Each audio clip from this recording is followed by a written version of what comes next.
Samajwadi party Akhilesh Yadav जिंदाबाद, अखिलेश यादव जिंदाबाद, जिंदाबाद, जिंदाबाद, समाजवादी पार्टी इंडिया गठबंधन जिंदाबाद, जिंदाबाद, अखिलेश यादव जी स्वागत है, स्वागत है, स्वागत है, अखिलेश यादव जी स्वागत है, सोनभद्र में आपका स्वागत है, अरे रामपुरगंज में स्वागत है, स्वागत है, स्वागत है, अखिलेश यादव इंडिया गठबंधन, जिंदाबाद, जिंदाबाद, अखिलेश यादव इंडिया गठबंधन, जिंदाबाद, जिंदाबाद, समाजवादी पार्टी अखिलेश यादव, जिंदाबाद, जिंदाबाद, अखिलेश यादव जिंदाबाद, जिंदाबाद, जिंदाबाद, समाजवादी पार्टी अखिलेश यादव, जिंदाबाद, जिंदाबाद, अखिलेश यादव जिंदाबाद, जिंदाबाद, जिंदाबाद, समाजवादी पार्टी अखिलेश यादव, जिंदाबाद, जिंदाबाद, अखिलेश यादव जिंदाबाद, जिंदाबाद, जिंदाबाद, अखिलेश यादव इंडिया गठबंधन, जिंदाबाद, जिंदाबाद, अखिलेश यादव इंडिया गठबंधन, जिंदाबाद, जिंदाबाद, अखिलेश यादव जी स्वागत है। सोनभद्र में स्वागत है, गाना बजाओ, गाना जो चलता है। अखिलेश यादव जिंदाबाद, जिंदाबाद, जिंदाबाद, समाजवादी पार्टी जिंदाबाद, जिंदाबाद, जिंदाबाद, अखिलेश यादव जिंदाबाद, जिंदाबाद, जिंदाबाद, समाजवादी पार्टी जिंदाबाद, जिंदाबाद, जिंदाबाद, अखिलेश यादव जी स्वागत है। सोनभद्र में स्वागत है, अखिलेश यादव इंडिया गठबंधन, जिंदाबाद, जिंदाबाद, समाजवादी पार्टी जिंदाबाद, जिंदाबाद, जिंदाबाद, अखिलेश यादव जिंदाबाद, जिंदाबाद, जिंदाबाद, समाजवादी पार्टी जिंदाबाद, जिंदाबाद, जिंदाबाद, अखिलेश यादव। आवाज बढ़ाओ। नेताजी के लाल समाजवादी परिवेश का, नेताजी के लाल समाजवादी परिवेश का, नेताजी के लाल समाजवादी परिवेश का स्वागत करिए पीडीए के नेता अखिलेश का, स्वागत करिए पीडीए के नेता अखिलेश का, नेताजी के लाल समाजवादी परिवेश का, नेताजी के लाल समाजवादी परिवेश का, स्वागत करिए पीडीए के नेता अखिलेश का, हाथ उठाइए, जोरदार तालियां। स्वागत करिए पीडीए के नेता अखिलेश का।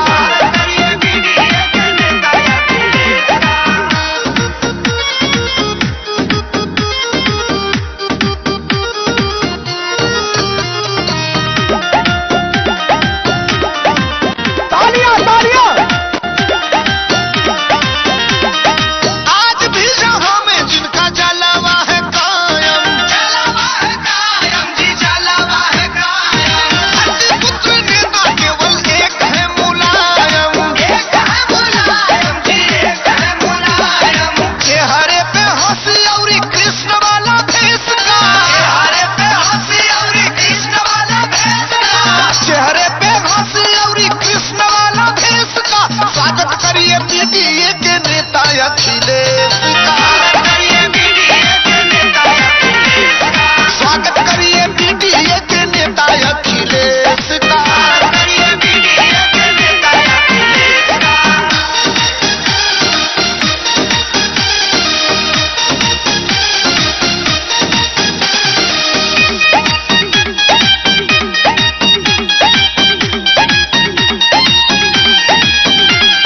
देश में करोड़ों लोग हैं जिनके चहेता, जिनके चहेता जी, एक मिनट बंद करिए, बंद करिए। और जन वर्ग के अखिलेश जी हैं नेता।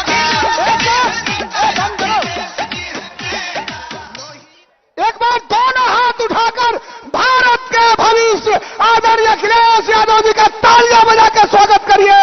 जोरदार तालियां दोनों हाथों से देश के नेता आदरणीय अखिलेश यादव जी का। बहुत बहुत धन्यवाद। आज हम लोग को जिनको बेचैनी से इंतजार था, समाजवादी पार्टी के राष्ट्रीय अध्यक्ष और इस देश हिंदुस्तान के भविष्य माननीय अखिलेश यादव जी हमारे आपके बीच में उपस्थित है। एक जोरदार तालियां बजा करके माननीय राष्ट्रीय अध्यक्ष जी का, उत्तर प्रदेश के मुख्यमंत्री जी का स्वागत करिए बिना विलंब किए। क्योंकि समय कम है, इसलिए इस लोकसभा के जानदार शानदार प्रत्याशी और इंडिया गठबंधन के प्रत्याशी, समाजवादी पार्टी के प्रत्याशी माननीय छोटेलाल खरवार जी से हम चाहेंगे कि वह आए और अपनी बात को रखे एक सर के साथ। गंगा की कसम, जमुना की कसम, यह ताना बाना बदलेगा।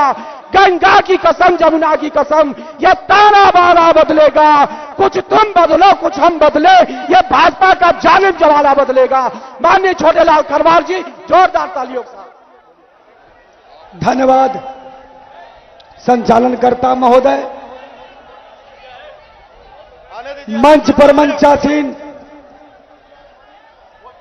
गरीबों के मसीहा, दलितों के मसीहा, पिछड़ों के मसीहा, समाजवादी पार्टी के राष्ट्रीय अध्यक्ष माननीय अखिलेश यादव जी, मंच पर मंचासीन इस सदर के पूर्व विधायक भाई अविनाश कुशवाहा जी, मंच पर मंचासीन समाजवादी पार्टी के जिला अध्यक्ष बड़े भाई राम मिहोर यादव जी, घोरावल के पूर्व विधायक भाई रमेश चंद दुबे जी, सम्मानित मंच मित्रों, समय कम है इसलिए आप लोगों से मेरा निवेदन है कि यह झूठी सरकार को, यह जुल्मी सरकार को उखाड़ कर फेंक दीजिए आप लोग। जितना ये झूठ सरकार बोलती है, इसलिए आपसे मैं कहता हूं कि 4 जून याद कर लीजिएगा। 4 जून को 4 बजे भारतीय जनता पार्टी की विदाई हो जाएगी मित्रों, विदाई हो जाएगी भारतीय जनता पार्टी। इसलिए मैं आपसे कहना चाहता हूं कि इतना झूठ बोलती है कि 15 लाख रुपया खाता में आ जाएगा, किसानों को आय दुगुना हो जाएगा। लेकिन वही इंडिया गठबंधन की सरकार आने पर, समाजवादी की सरकार आने पर 8,500 रुपया महीना में खटाखट खटाखट खटाखट खाते में आ जाएगा महिलाओं को मित्रों। इतना ही नहीं, 500 रुपयों का डाटा और 10 किलो आटा भी फटाफट फटाफट फटाफट खाते में आ जाएगा मित्रों। इसलिए बहुत कुछ नहीं कहूंगा कि कसम है जवानी की जागो जवानों, अरे कसम है जवानी की जागो जवानों, जरा गर्व से सर उठाना तो सीखो। जो तीर तुम पर चलाया है जालिम, वही तीर उस पर चलाना तो सीखो, वही तीर उस पर चलाना तो सीखो। एक बार मंच पर मंचासीन सभी अभिभावकगण सामने बैठे आप सबको नमस्कार प्रणाम करते हुए जय भीम, जय समाजवाद, जय इंडिया। बहुत बहुत धन्यवाद। अब बिना विलंब किए जो बेचैनी से हम लोग बिना विलंब किए जिनका बहुत बेचैनी से हम लोग इंतजार कर रहे थे, ये तमाम इस तपती हुई धूप में माननीय राष्ट्रीय अध्यक्ष जी को देखने के लिए जनता उमड़ पड़ी है। ये 11 बजे से बैठे हैं लोग। माननीय अखिलेश यादव जी राष्ट्रीय अध्यक्ष समाजवादी पार्टी आए और अपनी बात को रखे। समाजवादी पार्टी जिंदाबाद। एक बार उठाइए दोनों हाथ और फिर से क्रांतिकारी स्वागत तालियों के साथ, जोरदार तालियां होनी चाहिए माननीय राष्ट्रीय अध्यक्ष जी के लिए। पीडीए के सर्वमान्य नेता, भारत के भविष्य आदरणीय अखिलेश यादव जी के लिए। अखिलेश यादव जिंदाबाद, जिंदाबाद जिंदाबाद, अखिलेश यादव इंडिया गठबंधन जिंदाबाद जिंदाबाद, समाजवादी पार्टी अखिलेश यादव जिंदाबाद जिंदाबाद।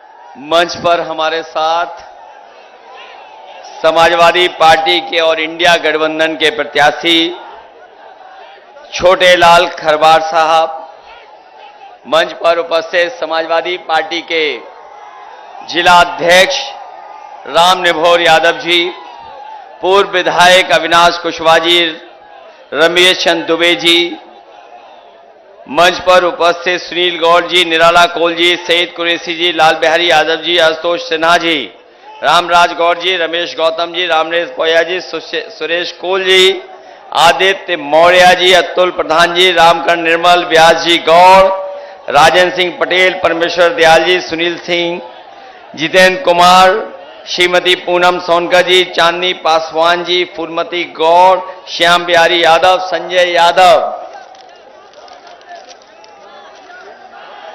विजय यादव जी से लेकर के बाबूलाल, आनंद खरवार जी, परमेश्वर यादव, प्रभु नारायण यादव, अनिल पाल जी, जयप्रकाश जी, अनीस मंसूरी साहब, विपिन मिश्रा जी, वशिष्ठ मौर्य, रामजन्म निषाद, परमहम सिंह जी, श्रीमती गीता गौड़, बबलू धांगर, ज्योतेश गौतम जी, पवन पटेल, सत्यम पांडे जी, फारूक अली साहब, कृपा शंकर जी, राम कुमार संघर्ष जी, रमेश कुमार बागी जी, काजू अग्रहरी जी, प्रेम सिंह पटेल, प्रदीप कनौजिया जी, महेंद्र राव जी से लेकर के बड़ी संख्या में समाजवादी पार्टी, कांग्रेस और इंडिया गठबंधन के सभी नेता जो मंच पर हैं और इस चुनावी जनसभा में उपस्थित सभी हमारे आदरणीय बुजुर्ग, किसान भाई, आदिवासी भाई बहन, माताएं बहनें और बड़ी संख्या में नौजवान साथी पत्रकार बंधुओं, मैं सबसे पहले आप सब लोग सुबह से चल करके आए हैं और कई हमारे साथी सोनभद्र के बहुत सुबह ही चल दिए होंगे। सुबह के 10 बजे से कार्यक्रम चल रहा है, सुबह के 10 बजे से कार्यक्रम लगातार चल रहा है और अभी तक आपने पूरा का पूरा गर्मी का भी सामना कर लिया है। ये तपती हुई दोपहरी गर्मी, वहां जहां पंडाल में कुछ तपती हुई गर्मी से तो आराम है, लेकिन गर्मी वहां भी बहुत है, उमस भी होगी। जहां पर कहीं कुछ ढकने को नहीं है, पंडाल नहीं, उसके बावजूद भी मैं देख रहा हूं अपने गमछों से सर बचाते हुए, धूप को बचाते हुए दाईं तरफ से लेकर के बाईं तरफ और बड़ी संख्या में हमें सड़क पर लोग दिखाई दे रहे हैं। इस बार सोनभद्र के लोग इतिहास बनाने जा रहे हैं। मैं यहां कई बार चुनावी जनसभा में इसी मैदान में आ चुका हूं। मुझे याद है जब मैं 2017 के चुनाव में भी आखिरी सभा मैंने यहां पर की थी, उसके बाद 2022 में भी की और इस बार भी मैं चुनावी जनसभा में आपके बीच में आया हूं। लेकिन मुझे खुशी की बात है कि जहां अभी दुद्दी से मैं होकर के आ रहा हूं, उसके बाद आपके बीच में कार्यक्रम है, एक आखिरी मिर्जापुर है। कल चुनाव प्रचार का आखिरी दिन है और 7वें चरण का आपको वोट डालना है। अब हमारे आपके संकट के दिन खत्म होने जा रहे हैं। संकट के दिनों के लिए केवल 1 हफ्ता बचा है। 4 जून को परिणाम दूसरा आने वाला है। परिणाम को 4 जून को परिवर्तन का परिणाम आने वाला है। जहां सोनभद्र हमारा आखिरी जिला उत्तर प्रदेश का है, वहीं हमें बहुत उम्मीद है इस जिले पर। इस बार न केवल जिले पर, विधानसभा तो हम लोग जीत ही रहे हैं, लेकिन इस बार हम लोकसभा के लिए भी आपसे बहुत निवेदन और अपील करने आए हैं कि ये देश का चुनाव हमारे आपके भविष्य का चुनाव तो है, लेकिन इसके साथ साथ ये चुनाव हमारे आपके आने वाली पीढ़ी के भविष्य का चुनाव भी है। और जो लोग साथी जान रहे होंगे, वो जानते होंगे कि आज भारतीय जनता पार्टी ने संविधान को भी खतरा पैदा कर दिया है। संविधान को भी ये बदलना चाहते हैं। इसलिए मैं आप सबसे निवेदन करने आया हूं, जहां ये हमारे आपका भविष्य का चुनाव है, आने वाली पीढ़ी के भविष्य का चुनाव है, वहीं ये चुनाव संविधान बचाने का भी चुनाव हमारा आपका है। ये संविधान वही है जो हमें अधिकार दिलाता है, ये संविधान वही है जो हमें न्याय दिलाता है, ये संविधान समय समय पर हमें आगे बढ़ने का मौका देता है। और सच्चाई तो ये है कि ये संविधान हमारा बाबा साहब भीमराव अम्बेडकर का दिया हुआ हमारे और आपके लिए संजीवनी है।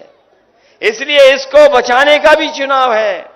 जहां तक हम लोगों ने 10 साल का बीजेपी का कार्यकाल देखा है, हमारे लोगों ने अब तो जान लिया होगा कि 10 साल में इनकी हर बात झूठी निकली है, हर वादा इनका झूठा निकला। और जब हम पीछे मुड़ करके देखते हैं तो पाते हैं कि 10 साल में हमारे किसानों को कोई लाभ सरकार ने नहीं पहुंचाया।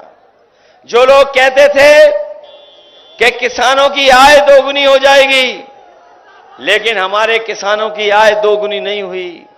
न खेत को पानी दे पाए, न समय पर खाद दे पाए, और न कीटनाशक दवाइयां दी। और जब कभी भी हमारा किसान अगर खाद और डीएपी के लिए गया है तो डीएपी तभी मिली जब उससे नैनो यूरिया खरीदवा ली। और जब किसान देखता है कि 10 साल में उसको लाभ नहीं पहुंचा पाई सरकार, जहां उसके लाभकारी मूल्य देना था फसलों के लिए, वहीं हमारे किसानों को संकट में डाल दिया। और ऐसा संकट में डाला कि आज हमारे किसान के सामने महंगाई की वजह से संकट पैदा हो गया है। ये वही भारतीय जनता पार्टी के लोग हैं जिन्होंने एक समय पर ऐसे कानून लाने का काम किया था जिससे हमारे किसानों की जमीन छिन जाती, आदिवासी भाइयों की जमीन छिन जाती। लेकिन हम अपने किसान नेताओं को, किसानों को बधाई देंगे, पूरे देश के किसान एक हो गए, दिल्ली को घेर लिया, और तब तक किसान नहीं हटे जब तक सरकार ने काले कानून वापस नहीं ले लिए। काले कानून तो वापस हो गए हैं, लेकिन हमें सावधान भी रहना पड़ेगा। ये अगर सरकार में आ गए तो कोई न कोई ऐसा कानून ले आएंगे जिससे किसानों की और आदिवासियों की जमीन कब्जा कर लेंगे। इसलिए हमें सावधान रह करके भी इन लोगों से मुकाबला करना है। वहीं किसी ने नहीं सोचा होगा कि भारतीय जनता पार्टी लगातार महंगाई बढ़ा देगी, और इतनी महंगाई बढ़ाई है कि आज हमारा गरीब गरीब होता चला जा रहा है, अमीर अमीर होता चला जा रहा है। जब प्रधानमंत्री जी से यह पूछा गया कि आपकी जो अर्थव्यवस्था है इसमें गरीब गरीब होता जा रहा है, अमीर अमीर होता जा रहा है, तो उन्होंने कहा कि क्या हम गरीबों को अमीर बना दें? सोचिए, देश के प्रधानमंत्री अगर ये सोचते हो कि गरीब अमीर क्यों बन जाएगा, तो हम आपसे कहना चाहते हैं किसान भाइयों, समाजवादी पार्टी और इंडिया गठबंधन ने तय किया है, इधर 10 साल में तो बीजेपी के लोगों ने बड़े बड़े उद्योगपति, कारोबारी और बड़े बड़े संपन्न लोगों का कर्ज माफ किया है। और जब नियम बनाया इन्होंने, तो नियम ये बनाया कि जिन लोगों के भी 5 करोड़ से ऊपर का कर्ज है बैंकों का, उनका कर्ज माफ हो जाएगा। लेकिन जिनका हजारों में लाखों में कर्ज था, किसी का कर्ज माफ नहीं हुआ। इसलिए अपने गरीबों को, किसान भाइयों को कह के जा रहे हैं कि आने वाले समय में जब 4 जून को सरकार बनेगी तो हमारे सभी किसानों का और गरीब भाइयों का पूरा कर्ज माफ होगा। न केवल कर्ज माफ किया जाएगा, बल्कि कर्ज माफ के साथ साथ अपने किसानों की फसल की पैदावार के लिए कानून बना करके उन्हें एमएसपी दिलाने का भी काम होगा, जिससे हमारा किसान खुशहाल हो जाए। जहां इन्होंने महंगाई बढ़ाई है, वहीं हमारे किसान भाई भी जानते होंगे कि इन्होंने बोरी से चोरी कर ली। पहले 5 किलो चोरी की, फिर 5 किलो चोरी कर ली। यहां जो मौजूद होंगे किसान भाई, बताओ आपकी बोरी से चोरी की कि नहीं की इन्होंने? कभी कभी हम सोचते हैं कि ये बोरी की चोरी कहां से सीख करके आए हैं, तब हमें पता लगता है इन्होंने बाजार में जिन साथियों ने कभी पार्ले जी का बिस्किट पैकेट देखा होगा, उन्हें याद होगा पहले बिस्किट पैकेट कितना बड़ा आता था और जैसे जैसे महंगाई बढ़ी और मुनाफा कमाया, बताओ पैकेट कितना छोटा हो गया। आज कितने पैकेट का आ रहा है? कितने बिस्किट का पैकेट आ रहा है पार्ले जी का?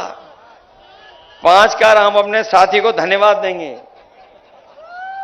बताओ पहले कितना बड़ा आता था और अब कितना बड़ा आ रहा है। इसलिए सावधान रहना, ये बीजेपी वाले इतनी महंगाई बढ़ा देंगे कि बाद में आपको एक ही बिस्किट का पैकेट मिलेगा। इसलिए सावधान हो कि नहीं सावधान हो? जहां हम किसान भाइयों को सावधान कर रहे हैं, वहीं हमारे नौजवान जानते होंगे कि जितनी भी इन्होंने परीक्षाएं लिखी, सब परीक्षा के पेपर लीक हो गए। कोई एक परीक्षा का पेपर लीक नहीं हुआ।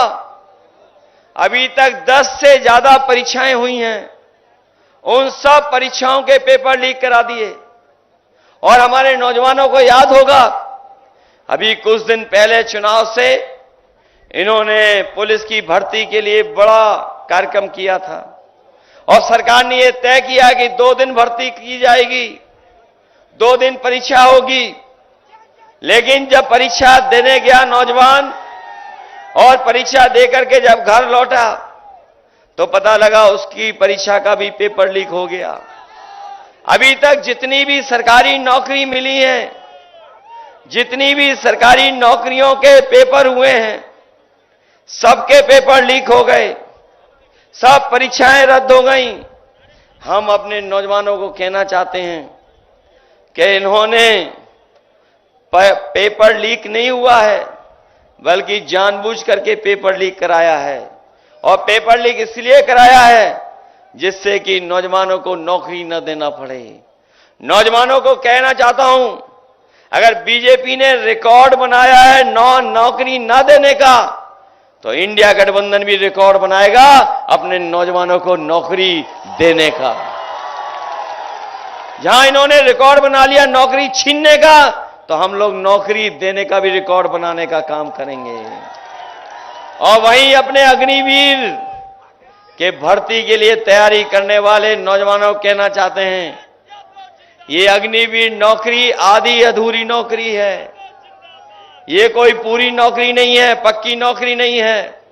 हमारा नौजवान जो दौड़ करके तैयारी करता था फौज की, वो पक्की नौकरी और पक्की वर्दी पहनना चाहता था।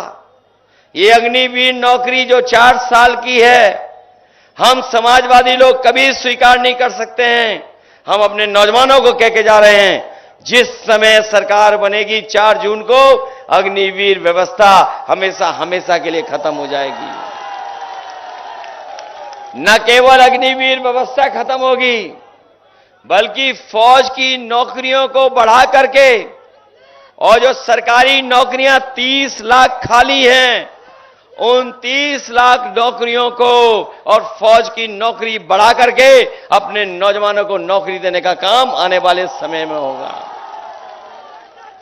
इसलिए आपसे हम निवेदन करने आए, अपील करने आए हैं। आपने वो समय भी देखा जिस समय इन्होंने राशन बांटने का काम किया था। जिस समय 2022 का चुनाव था, बीजेपी वाले बहुत गरीबों को राशन दे रहे थे, चने की दाल दे रहे थे, चना दे रहे थे, रिफाइंड तेल भी दे रहे थे, नमक भी दे रहे थे। और जब वोट मिल गया, सरकार बन गई, तो बताओ आज राशन में क्या दे रहे हैं गरीबों को? बताओ राशन में क्या मिल रहा है गरीबों को? न जाने क्या दे रहे हैं राशन में। इसलिए अपने गरीब परिवार के लोगों को कह जा रहे हैं, उन्हें भरपेट खाना भी नहीं खा पा रहे हैं। इसलिए राशन की मात्रा बढ़ाएंगे। और जिस तरीके से संपन्न लोग जो लोग शहर में रह रहे हैं, जो बड़े लोग हैं, आजकल पैकेट का आटा खरीद करके खा रहे हैं, जो न केवल गुणवत्ता में बेहतर है बल्कि पौष्टिक भी है। हम अपने गरीब परिवार के लोगों को कह के जा रहे हैं कि राशन तो बढ़ाएंगे ही बढ़ाएंगे, वहीं पैकेट के आटे के साथ साथ आपको डाटा फ्री उपलब्ध भी कराने का काम होगा। क्योंकि जहां राशन की मात्रा बढ़ेगी उससे पूरा परिवार भरपेट खाना खा पाएगा। पैकेट का आटा जो गुणवत्ता में और पौष्टिक है, उससे हमारे गरीबों का स्वास्थ्य बेहतर रहेगा। और वहीं डाटा इसलिए क्योंकि डाटा के बिना आजकल बहुत सी चीजें चलती नहीं हैं। अगर डाटा होगा तो हमारा मोबाइल भी चलेगा, डाटा होगा तो हम जानकारी भी हासिल कर लेंगे, डाटा होगा तो अगर हमें फॉर्म भरना होगा, ऑनलाइन पढ़ाई करनी होगी तो वो भी हम लोग कर लेंगे। इसलिए पैकेट के आटा के साथ साथ अपने गरीबों को डाटा फ्री देने का भी काम होगा। हमें और समाजवादियों को याद होगा, जिस समय समाजवादी सरकार थी तो गरीब परिवार की माताओं बहनों को समाजवादी पेंशन से हम लोग सम्मान दिलाने का काम करते थे। सोनभद्र और मिर्जापुर जिले वो रखे गए थे जिसमें हर गरीब परिवार की माताओं को हम लोगों ने 500 रुपया पेंशन देने का काम शुरू किया था। जिन साथियों ने हमारे 2017 का घोषणा पत्र पढ़ा होगा, 22 का घोषणा पत्र पढ़ा होगा, वो जानते रहे होंगे कि हम लोग माताएं बहनों को 3000 रुपए देना चाहते थे। गरीब बेटियों को पढ़ने के लिए विद्याधन दे रहे थे 30,000 रुपया। लेकिन अब जब हम लोग दिल्ली की सरकार बनाने जा रहे हैं तो अपनी गरीब माताओं बहनों को कह करके जा रहे हैं, समाजवादी पार्टी और कांग्रेस और इंडिया गठबंधन के लोगों ने तय किया है कि सरकार बनेगी तो अपने गरीब परिवार की माताओं बहनों को 1 लाख रुपए उनके अकाउंट में पहुंचाने का काम होगा। न केवल 1 लाख रुपए अकाउंट में पहुंचाएंगे बल्कि उनकी पढ़ाई के लिए भी केजी से लेकर के पीजी तक उन्हें कोई पैसा नहीं देना पड़ेगा, पूरी की पूरी पढ़ाई फ्री होगी। जब समाजवादी सरकार थी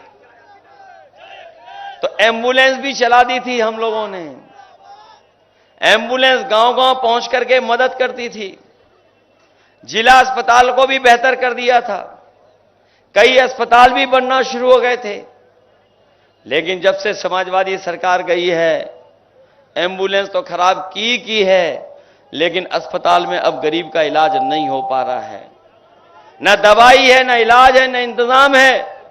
इसलिए गरीब परिवार के लोग कह के जा रहे हैं कि समाजवादी पार्टी इंडिया गठबंधन तय किया है कि आने वाले समय में सरकार बनेगी तो अस्पतालों को, मेडिकल कॉलेजों को इस तरह बनाया जाएगा जिससे हमारे गरीबों का इलाज पूरा का पूरा फ्री होगा, एक भी पैसा उन्हें देना नहीं पड़ेगा। वैसे तो दिल्ली वाले और लखनऊ वाले लगातार प्रचार कर रहे हैं, लेकिन उन्हें हिसाब किताब जो देना है वो 10 साल दिल्ली का और 7 साल उत्तर प्रदेश सरकार का। बताओ कितने साल से सरकार है बीजेपी की? अगर दिल्ली की 10 साल की है और उत्तर प्रदेश की 7 साल की सरकार है तो बताओ कितने साल हो गए सरकारों में इनको? लगभग 17 साल सरकार में हो गए। बताओ 17 साल की सरकार में अगर किसी के गरीब के जीवन में कोई बदलाव आया हो तो बता दो सरकार की तरफ से। कोई बदलाव नहीं आया। और जहां बेरोजगारी बढ़ाई, महंगाई बढ़ाई और महंगाई आसमान पे पहुंचा दी। कोई कल्पना नहीं करता था कितनी महंगाई बढ़ जाएगी, महंगाई यहां तक पहुंच जाएगी। न केवल महंगाई बढ़ाई बल्कि हमारे साथियों को याद होगा कि समाजवादी सरकार थी तो पुलिस को चलने के लिए 100 नंबर देने का काम हुआ था। और 100 नंबर इसलिए दिया था कि दूर दराज अगर कहीं कोई घटना हो जाए, कोई तकलीफ परेशानी में उलझ जाए तो वो फोन मिलाए और पुलिस उसकी मदद के लिए पहुंच जाए। लेकिन हमें देखने को मिला है जब से 100 नंबर वाली पुलिस की गाड़ी सरकार ने 112 कर दी, हमारे पुलिस के भाइयों को भी लगा कि उन्हें भी अपना रेट बढ़ा लेना चाहिए। बताओ रेट बढ़ा दिया कि नहीं बढ़ा दिया? हम अपने इन्हें खाकी वर्दी पहने भाइयों को भी सावधान करने आए हैं। अभी तो फौज की नौकरी हुई है 4 साल की। अगर बीजेपी की सरकार आ गई तो इन खाकी वर्दी वालों की भी नौकरी 3 साल की हो जाएगी। कभी कभी पत्रकार साथी पूछते हैं ये कैसे संभव है, तो हम उनसे पूछते हैं बताओ क्या आपको पता था कि हवाई अड्डे बीजेपी बेच देगी? क्या आपको पता था कि बंदरगाह बेच देगी बीजेपी? क्या आपको पता था कि बैंकें बिक जाएंगी? क्या आपको पता था कि सरकारी नौकरी संविदा पे चली जाएंगी? क्या आपको पता था कि इलाहाबाद बैंक इकलौती उत्तर प्रदेश की बैंक थी वो बिक जाएगी? क्या आपको पता था कि सब चीजें बेच करके वो निजीकरण हाथों में दे देंगे? क्या आपको पता था कि जीएसटी लागू करके हर चीज महंगी हो जाएगी? और क्या आपको पता था कि रात में एक दिन नोट बंद हो जाएंगे और नोटबंदी कर देंगे? तो पत्रकार साथी कहते हैं उन्हें नहीं पता था। अगर उन्हें नहीं पता था तो हम बताना चाहते हैं कि अभी तो फौज की नौकरी 4 साल की है। ये बीजेपी वाले सरकार में आ गए तो खाकी वर्दी पहनने वालों की भी नौकरी 3 साल की हो जाएगी। और याद कीजिए आप लोग, हमें और आपको सबको वैक्सीन लगवा दी। बताओ वैक्सीन लगवाई कि नहीं लगवाई? कोई बचा जिसने वैक्सीन नहीं लगाई? केवल हम बचे जिन्होंने वैक्सीन नहीं लगवाई। हो सकता है एक आध और हो मेरे जैसा, लेकिन बताओ आपने पढ़ लिया अखबार में कि नहीं पढ़ लिया? आपने अखबार में पढ़ लिया होगा और अब तो सबको जानकारी हो गई है कि जिन्होंने वैक्सीन लगवाई है उन्हें बीमारी भी होगी, दिल की भी बीमारी हो सकती है, जल्दी हार्ट अटैक भी हो सकता है। और जब ये जानकारी आ गई तो कंपनी वाले कहते हैं कि जो वैक्सीन हमने लगवा दी है वो हम वापस ले लेंगे। हमें कोई बताए जो वैक्सीन शरीर में चली गई वो वापस कैसे ली जाएगी? कोई अगर व्यवस्था हो तो हमें बता दो। और न केवल वैक्सीन लगवाई इन्होंने, हमें आपको तो लगवाई, खाकी वर्दी पहनने वाले और अधिकारियों को तो जबरदस्ती लगवा दी। वो लगाना नहीं चाहते थे लेकिन उसके बावजूद भी जबरदस्ती लगा दी। और अब तो जानकारी वो भी मिल गई होगी कि वैक्सीन वालों से इन्होंने चंदा वसूल लिया। बताओ पैसे का कमीशन ले लिया कि नहीं ले लिया? न केवल इन्होंने वैक्सीन वाली कंपनियों से लिया है बल्कि बड़ी बड़ी कंपनियों से इन्होंने पैसा ले लिया। ये बीजेपी वालों ने बड़े बड़े जो कारखाने चलाने वाले लोग हैं, बड़े बड़े उद्योगपति हैं, हम और आप अगर चंदा देते हैं तो कुछ हजारों में देते हैं, लाखों में दे देते हैं, करोड़ों में कोई नहीं देता है। लेकिन भारतीय जनता पार्टी ने ईडी, सीबीआई, इनकम टैक्स का डर दिखा करके बड़े बड़े उद्योगपतियों से चंदा वसूलने का काम किया। किसी से 1000 करोड़ ले लिया, किसी से 600 करोड़ ले लिया, किसी से 500 करोड़ ले लिया, 400 करोड़ ले लिया। और जब कभी भी इनसे कोई पूछे कि इलेक्टोरल बॉन्ड वाली बात बता दो तो इन भारतीय जनता पार्टी के लोगों का बैंड बज जाता है। इनकी पोल खुल गई है, तब से ये इलेक्टोरल बॉन्ड के बारे में बात नहीं करना चाहते हैं। बताओ इलेक्टोरल बॉन्ड से बीजेपी के लोगों की भ्रष्टाचार की पोल खुल गई कि नहीं खुल गई? और इतना पैसा किसी ने नहीं वसूला होगा जितना इन्होंने उद्योगपतियों से पैसा वसूल लिया। और जो पैसा वसूला है भ्रष्टाचार तो किया ही किया है, लेकिन उसकी वजह से हमें और आपको महंगाई का सामना भी करना पड़ रहा है। यही प्रधानमंत्री देश के बीजेपी के लोग फ्री सिलेंडर दे रहे थे। बताओ सिलेंडर का क्या हुआ जो फ्री मिल रहा था? कोई भरवा पा रहा है क्या? कोई भरवा नहीं पा रहा है। हमारी माताएं बहनें भी जानती होंगी, कोई नहीं भरवा पा रहा है। फिर खाना लकड़ी पे बन रहा है। और अगर घर में सिलेंडर है तो वो हमारे और आपके बैठने के काम आ रहा है। ये हालत पैदा कर दी है। और न केवल इन्होंने महंगाई बढ़ाई है बल्कि आप और हम लोग जानते होंगे कि अगर बाजार में दवाई लेने जाते होंगे तो दवाई भी महंगी कर दी। पहले जो बुखार हमारा आपका 500 mg की गोली में ठीक हो जाता था। कभी आप लोग डॉक्टर पे जाते थे, बुखार की दवा जब लेते थे तो आपको 500 mg की गोली में बुखार ठीक हो जाता था। लेकिन इधर सुनने में आ रहा है, जब से बीजेपी की सरकार आई है, अब आपको डॉक्टर 500 mg की गोली नहीं बल्कि 650 mg की डोलो गोली देता है, तब भी आपका बुखार नहीं ठीक हो रहा है। बताओ, गोली की कीमत बढ़ गई कि नहीं बढ़ गई? जहां कहीं जाओगे दवाइयां महंगी हो गई कि नहीं हो गई?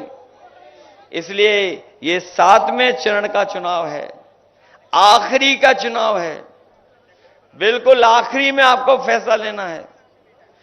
पूरे उत्तर प्रदेश का चुनाव हो चुका है, केवल हमारे सोनभद्र और आसपास के लोगों को वोट डालना है। आपको पश्चिम से जो हवा चली है उसके बारे में पूरी जानकारी हो गई होगी। बताओ, बीजेपी हर जगह हार रही है कि नहीं हार रही है? और हार इसलिए रही है क्योंकि इन्होंने गरीबों को धोखा दिया है, किसानों को धोखा दिया है, नौजवानों के भविष्य की कोई चिंता नहीं है।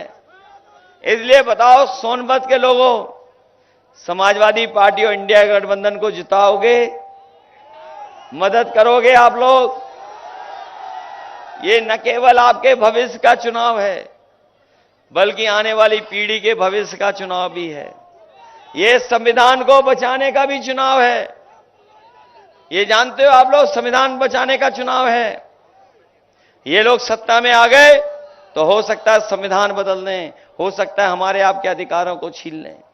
इसलिए सावधान है कि नहीं है? सावधान।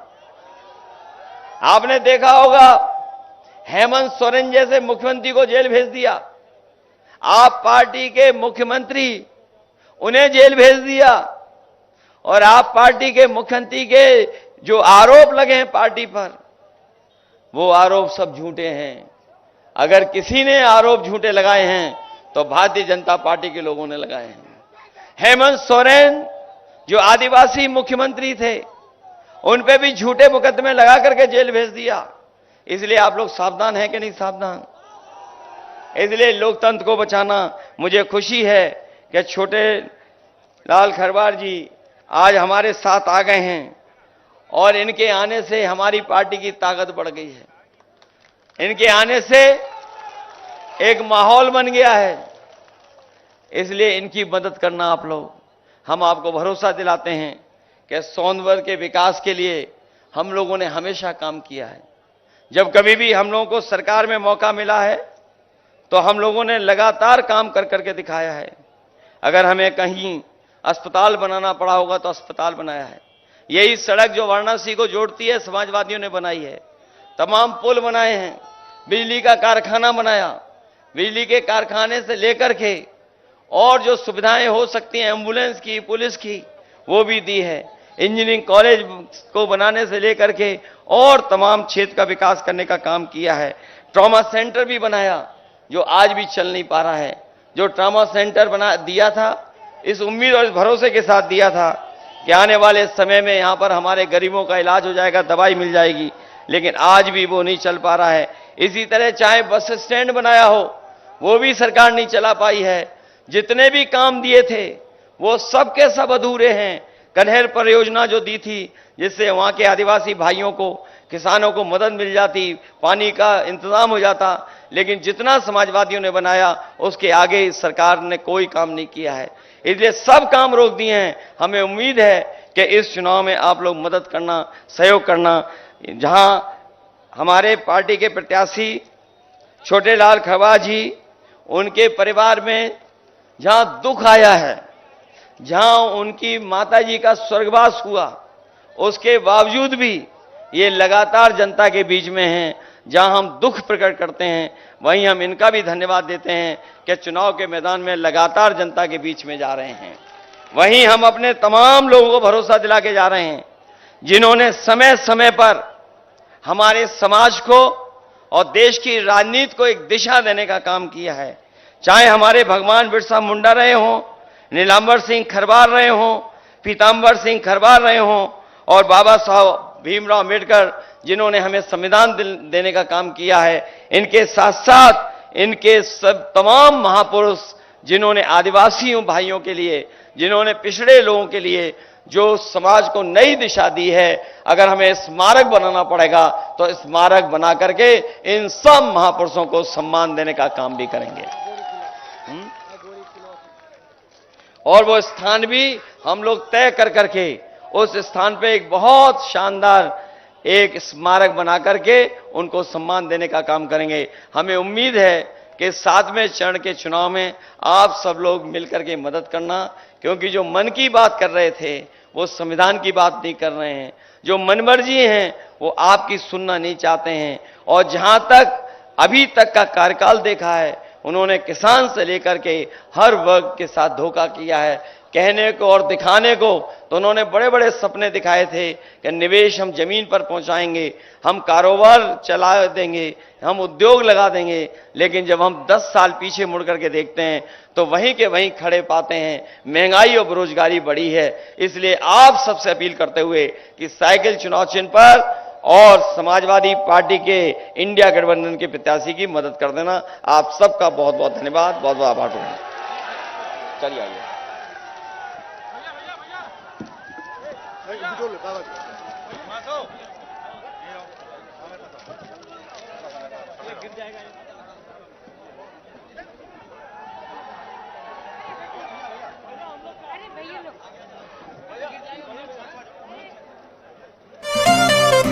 हाजिर हो सांसद जी, हाजिर हो सांसद जी, हाजिर हो। पिछले 5 साल का दे हिसाब, क्या दिया क्षेत्र को दे जवाब।